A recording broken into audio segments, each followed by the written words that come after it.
Hola a todos, bienvenidos a un nuevo episodio de Series Magazine. En este video hablaremos del Irlandés, último largometraje de Martin Scorsese basado en la novela de Charles Brandt, Jimmy Hoffa, Caso cerrado, el poder de la mafia norteamericana. En un primer lugar, hablaremos del por qué El Irlandés es una película de gángsters diferente a sus predecesoras en la filmografía del director. Enseguida, continuaremos con un breve análisis de sus personajes principales, el rol que ellos ocupan dentro de la peli, como en la obra de Scorsese. Y por último, concluiremos con un pequeño comentario acerca de uno de los motivos que considero uno de los más relevantes, no solo de la obra, pero también de la filmografía del cineasta.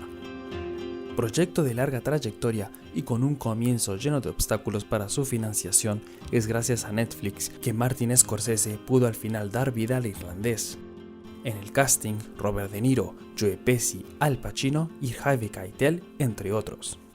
Desde el primer anuncio del Irlandés, los cinéfilos imaginábamos de entrada al gran Martin Scorsese revisitar el mundo del crimen organizado y de la mafia al estilo de Casino o Los Buenos Muchachos.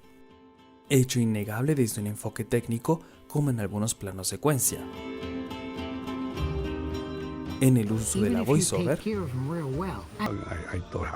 como en el hecho de que las tres películas relaten la vida de tres personajes no italianos al 100%, pero que hacen parte de la mafia italiana y del crimen organizado.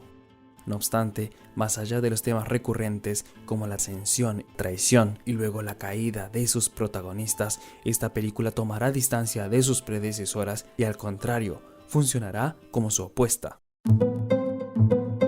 En Los Buenos Muchachos, el personaje interpretado por Ray Liotta soñaba con ser gángster y hacer parte de la mafia. Una vez el objetivo logrado, solo le esperaba una... En El Irlandés, Scorsese nos revela una faceta totalmente opuesta de este universo, como lo es el caso del personaje de Frank Sheeran. A Frank nunca lo vemos disfrutar de un cierto lujo en su rol de mafioso, además de nunca haber querido serlo. A medida que el tiempo avanza y por la fuerza de las cosas, este personaje pasa de delincuente a sicario de la mafia, sin poder salir nunca de dicho estatus. Su profesión no es en ningún instante filmada como una vida soñada en comparación con los otros filmes. En este caso, la vida del protagonista se ve reflejada como la de un empleado ordinario que sigue las órdenes de sus jefes sin derecho a oponerse. De esta forma, el crimen organizado en El Irlandés es filmado de manera desencantada. Otro ejemplo puede ser la diferencia en los estilos de ubicar en un mismo lugar los dos personajes anteriormente nombrados. Para ser breves, en este primer ejemplo, vemos cómo el Copacabana de Los Buenos Muchachos es filmado de manera grandilocuente, con plano secuencia y una entrada espectacular para Henry y su futura esposa, denotando que este último es en hecho un hombre aparte. En el segundo ejemplo, vemos que todos estos artefactos se resumen a dos planos estáticos para ubicar a sus personajes. En El Irlandés, matar a alguien es una acción que se vuelve muy rápido fastidiosa y restrictiva, obligando a un gesto preciso para evitar de ser atrapado.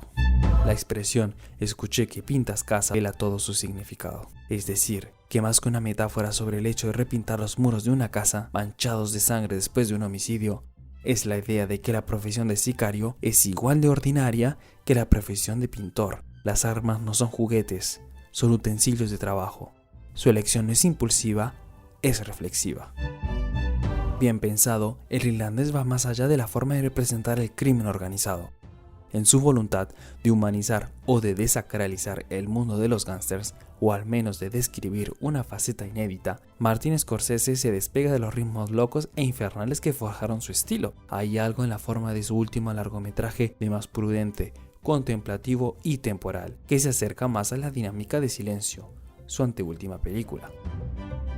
Un ritmo lento, propicio al desarrollo profundo de sus personajes. El antihéroe del Irlandés, Frank Sheeran, cuenta su historia en un sinnúmero de flashbacks o recuerdos, ellos mismos compuestos de flashbacks, revelando una paleta de personajes fascinantes en el transcurso de 40 años de historia. En este sentido, Frank Sheeran nos hace acordar la figura mítica de Forrest Gump, en la manera en que éste atraviesa la historia y cruza numerosas celebridades históricas. La película se focaliza igualmente en Russell Bufalino, interpretado por Joe Pesci, en un papel para nada habitual, ya que estamos acostumbrados a verlo en roles de petizo, nervioso y agitado. Esta vez lo vemos más sabio, calmo y sereno, características casi inéditas en su filmografía. Sin embargo, el irlandés ofrece más que nada un lugar privilegiado a Jimmy Hoffa, interpretado por Al Pacino, quien relanza totalmente la narración del filme y desmantela su estructura. Jimmy Hoffa es incapaz de encontrar su lugar dentro del crimen organizado, seguro de mover las piezas de ajedrez cuando en realidad no controla ni la mínima parte del juego.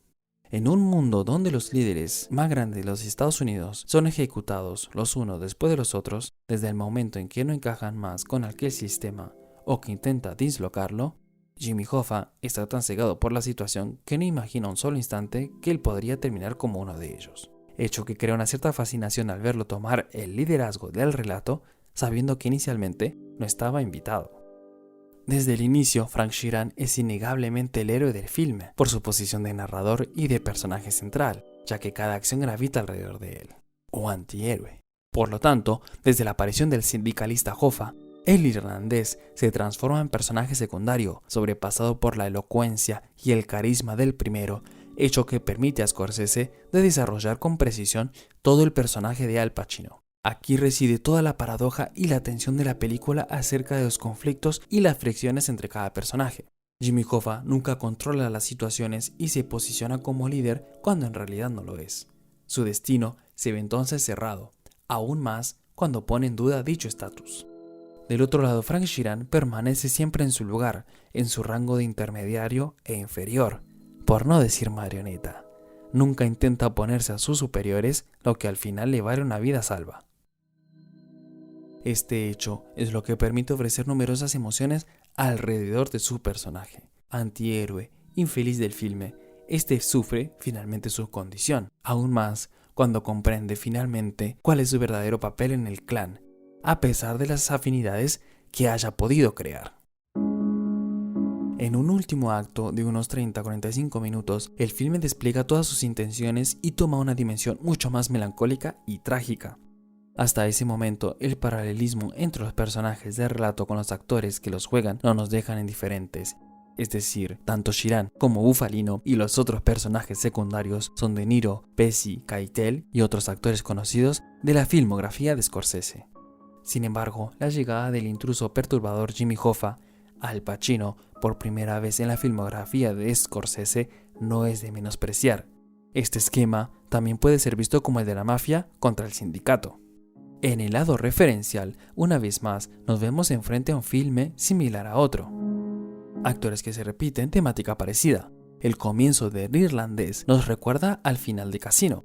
Este gesto se le puede interpretar como el final de una época, pero el principio de otra, donde la industria del cine se dirige hacia un modo de financiación y consumo distintos, como lo es el caso del irlandés.